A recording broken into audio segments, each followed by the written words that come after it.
What's going on, everyone? Carlos here, Disney World Freak, bringing you another freak in the kitchen. Carlos in the kitchen. Today, I'm going to show you a quick, cheating, easy way to make a Portuguese malasada. Now, what's a malasada? Well, the way I'm going to put it is, if a doughboy and a beignet had babies, they would come out with Portuguese malasadas. Because that's basically what it is. It's a doughboy, it's a Portuguese doughboy. It's soft, savory, sugary, sweet, a little bit of both.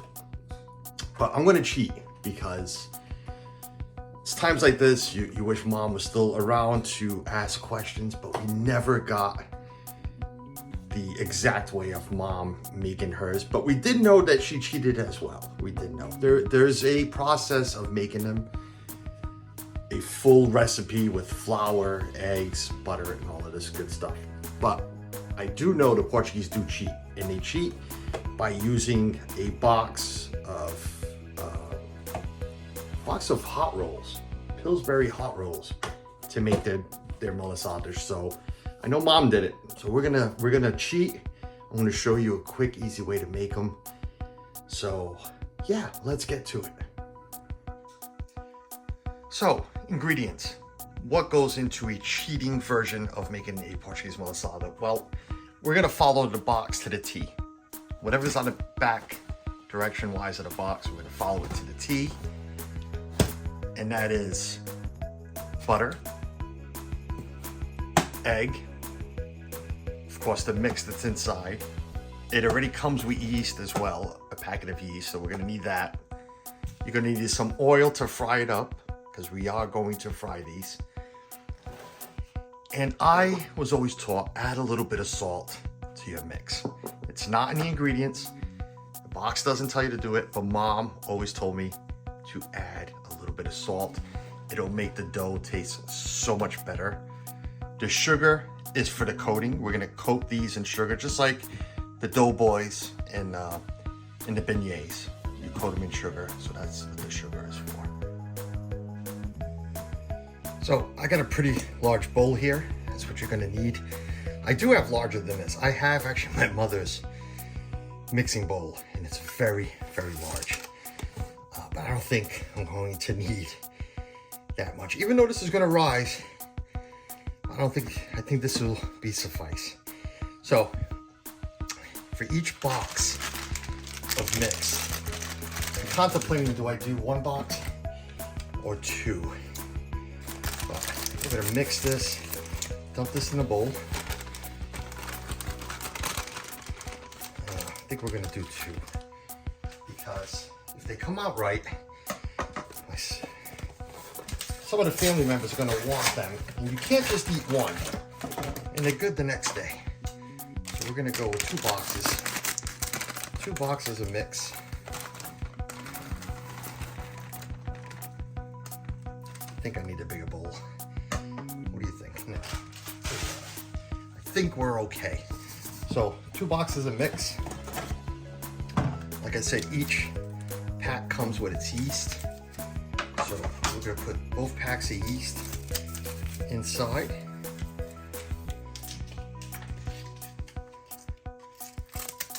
Both packs of yeast inside. We are going to mix. It says mix the yeast and the flour. Mix it in. We are definitely going to need a bigger bowl. I think we're going to need a bigger bowl. We shall see. We shall see how this works out. All right. So it's an egg per box. So egg per box. There's 1 egg for the first box. Second egg for the second box. It asks for, I have gone and melted my butter. It asks for 2 tablespoons for each box. So there's 1, there's 2, there's 3, and there is 4 here. Wow, I got that just right. I wasn't expecting that, but there you go.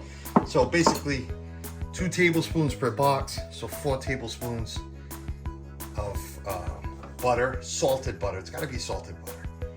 And it's a cup of water, of hot water, literally hot. Get it as hot as you can out of your sink, out of your tap water. So it's a cup per box. I have here 2 cups of water that we are going to mix in. And like I said, I'm going to add salt. Now here's the thing. We don't have an exact measurement for the salt. So I am going to put 1 tablespoon of salt for each box. By eye, of course. By my eye, I'm trying to find the camera. And it says to mix. Just mix until it becomes a ball of dough. So we're gonna mix. I have a wooden spoon. I don't know if I should grab maybe, I don't know, maybe a spatula. I don't think the whisk will do it. So maybe, I don't know.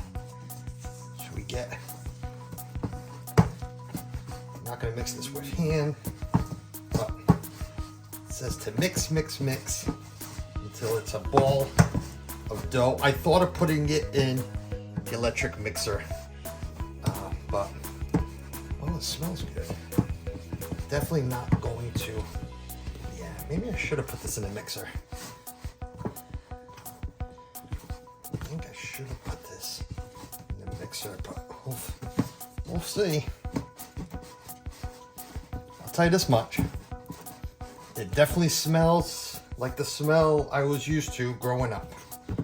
So this is definitely one of those smells that I could be making Mom proud. I don't know. We shall find out. God knows there's plenty of taste testers between my wife, my kids. My sister plans on coming over to try it because she made some last week and it didn't come out right. So she is dying to know how this comes out. Now, looking at this mix, it seems wet, it seems moistury. Now, contemplating, do I add a little flour? I guess I could add a hair of flour just to dry it up a little bit. Like I said, there is cheating mechanisms, and that's with the box. So I'm gonna add some flour to this. And I think I'm gonna start doing like Mom. And I think we're gonna start going with our hands to mix this because just that little bit helps. Look at that. I think we're gonna go with the hands now. We're gonna, yep. We're gonna knead this, and I don't mean knead like you need something. There we go. I think that little bit of flour helped a lot. Maybe just a hair more, I don't know. Because this is my first time doing this, so we shall see. We shall see, maybe a little bit. Hands are a little dirty, but it's all right. Okay, that might have been too much right there. All right, we'll dump the rest out. All right, yeah, there we go. All right, much better. Much better. Yeah, I truly believe that is much better. All right. All right, so this is mixed. Yep, this is mixed. We're going to cover this and let it rise for 2 hours. And then we're gonna knead it again. And then we'll let it rise for another hour before we fry it. So next time we come back, you will see this has risen and then we're gonna knead it. So I've gone ahead, took the dough out of the bowl, I mixed it in and moved it into this very large mixing bowl because I didn't want it to overrise. So we're gonna cover it, so I want it to give it room to spread out. So we're gonna cover this. I'm gonna cover this with a big towel, keep it nice and warm and let it rise for 2 hours. And then we'll come back and eat it again and let it rise one more time. So while we are waiting, it's right there, the big bowl, for it to rise, I figured we'd come back in and tell you a little story about Malasadas. So again, they're just dough boys, but they are known around the world, around the country as well. Big where the Portuguese heritage is, but you can also find them in Hawaii because there was a big Portuguese population that went there for whale hunting. They're not all made the same. The ones you see in Hawaii, they look more like a beignet, where ours will look more like a mini doughboy. You can find them in Disney World, over at the Polynesian Resort. They sell them there. Again, all over Europe, you can find them. They are big in the Portuguese home, but more during Passover, during Ash Wednesday, during Fat Tuesday. Mom used to always make them on Fat Tuesday. You'd fill them up with malasadas right before Ash Wednesday hits, and then of course Lent on Fridays, no meat. I don't know how this all coincides, but in my house it did. It was just what we did, you know. And I know my mother-in-law too would make them this week. She makes them a lot often, but I know she would make them this week. So it's a big thing. It's a really big thing. And again, hopefully I'll make Mom proud up above with the way mine come out. We shall see. But I figured I'd come in and give you that little tidbit on what, you know, malasadas are. So here we are after 2 hours of sitting covered. It rolls very nicely. So we're gonna knead this one more time. I'm gonna knead it up. We'll cover it up. We'll let it sit for another hour, hour and a half, and then we'll stop frying up. So after the first proof and the second knead, this is what we have. It's been sitting an hour and a few minutes. I think it's ready to fry, I think. We're gonna find out. We are going to find out. So a couple of steps. My mother always used a deep frying pan. If you have an electric fryer, not air fryer, oil, electric, it can be used. But she always used a deep frying pan. So we're gonna warm this up to 350, 375. I also have here a brown paper bag. I wish I had, you know, an old lunch bag. I mean like, you know, the old lunch bags. They still sell them, but I don't. So I have like a big bag that I cut here. We're gonna fill this up with sugar. Not fill it up, but we're gonna throw some sugar in here. Because Mom always did it that way. She'd put the fried dough in here, you know, close up the top, shake it, so it gets all covered in sugar, which is right there. So those steps you're also going to need. All right, so oil is up to temp, according to my very long thermometer. Barely fitting here, we're at 375. I'm gonna keep this aside because we're gonna pop it back in. Because once you fry something, of course the temperature will drop. We'll keep that to the side. Now, Mom used to just rip pieces, stretch it out, and fry it. So that's what we're gonna do. Here we are. I never know how much to take.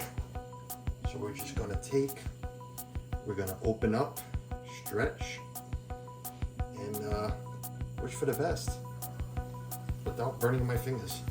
You know what I forgot to do? Wet my hands. That's what I forgot to do. I got a little bit of water there to coat my hands so I can be able to play with this.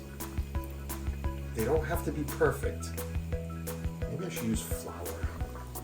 My hands are sticky. Let me move my flour bowl over here. I don't think I need this water. I think I need this flour. Why do I remember Mom with water all the time? But let's see how many we get out of here. Of course, with a frying pan, it's not going to fit so many.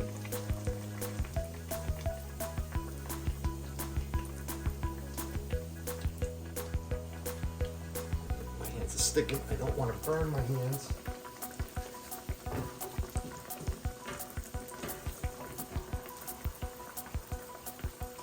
right, we're gonna go with 5. That one's already ready to turn.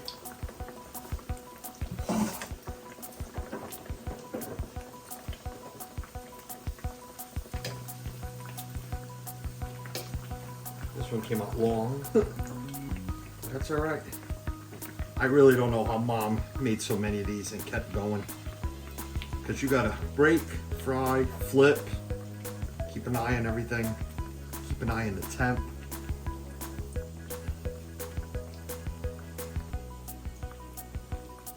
You don't want to burn them. This is a little darker, that one's a little lighter, but I guess it all depends on your speed. We'll flip this one. Use a couple of seconds more. You got to remember which way you went. So 1, 2, 3.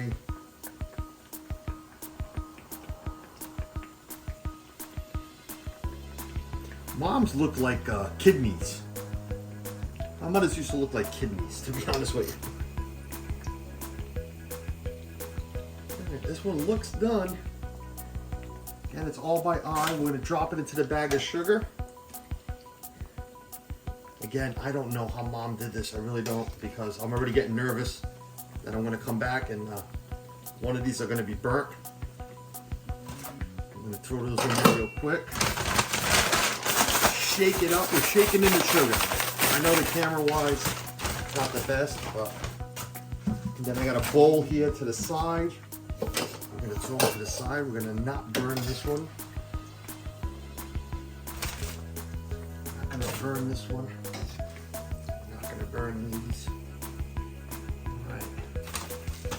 Got that going. I just flipped that one. That one needs a couple of seconds more.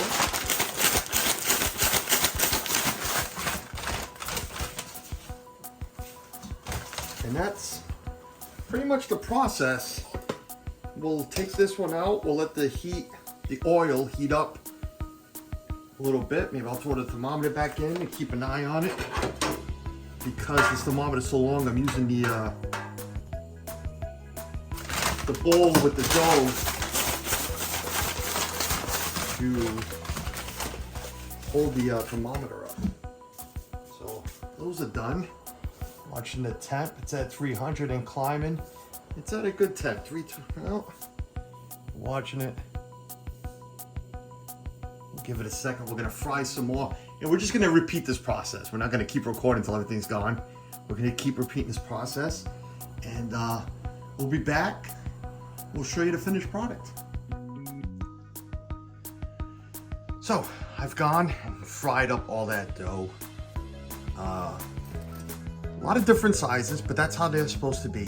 And none of them are perfect. They're not machine made. It's all by hand. So I got a good 22, I've lost count, maybe 22 out of that dough. I know Mom used to get a lot more, but I have some very large ones here. So that might explain a little bit.